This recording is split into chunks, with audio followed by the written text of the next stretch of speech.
I wonder if it's the stress that you feel or what that is. 46 minutes after the hour, President Obama promising action in both Ukraine and against ISIS at the NATO summit last week.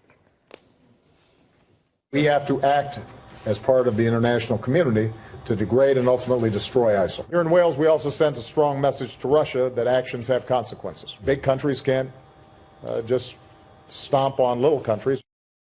But will the president follow up on his tough talk with some real action? Here to weigh in is editor-in-chief of truthrevolt.org, Ben Shapiro. Ben, thanks for being with us.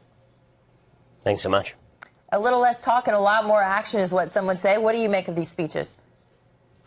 Well, the president has been making these sort of comments about Ukraine for months on end at this point. When he says that big countries can't just walk over little countries, well, I think Ukraine would beg to differ, given that President Putin has already annexed the Crimea and invaded eastern Ukraine. The president has also made similar statements about countries ranging from Syria, where he said that there was a red line that could not be crossed, to Iran, where he said that we would do everything in our power to stop Iran from gaining a nuclear weapon, neither of which has actually had any sort of ramifications. So speaking of Iran, here I want to put up for our viewers exactly what the president promised he was going to do about that country's nuclear program. Watch. Make no mistake, a nuclear-armed Iran is not a challenge that can be contained. That's why a coalition of countries is holding the Iranian government accountable.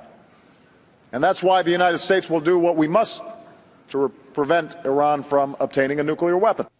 Where's that coalition of countries and what are they doing? Yeah, exactly. I mean, the idea that the coalition of countries is doing anything is ridiculous, given that the president of the United States basically handed over all foreign policy in the Middle East to Russia. And right now, our situation with Iran is this. We delayed them by about 3 months in getting a nuclear weapon while loosening sanctions and then providing them basically a second home base in Iraq, where they've essentially taken over the Iraqi government. So the fact is the president likes to speak huge and carry the world's tiniest stick. I mean, he is the reverse Teddy Roosevelt, and I think the world knows it at this point. All right, Ben, we're going to move on to Syria. In 2012, and the president said there would be enormous consequences if chemical weapons were used. Let's take a listen to that.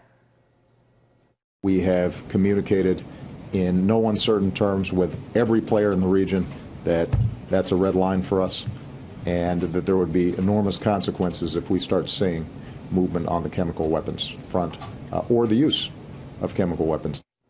I guess that red line was a bit of a fuzzy red line. What do you make of that?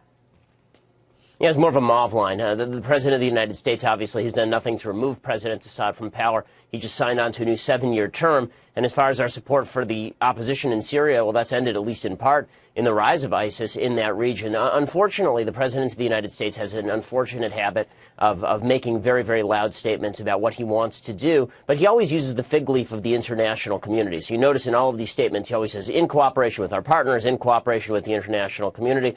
Well, what if the international community doesn't want to do something that's in America's interest? Who exactly has veto power over America's national security interest should be the question we're all asking at this point. That's a great question. Ben Shapiro, thanks for joining us.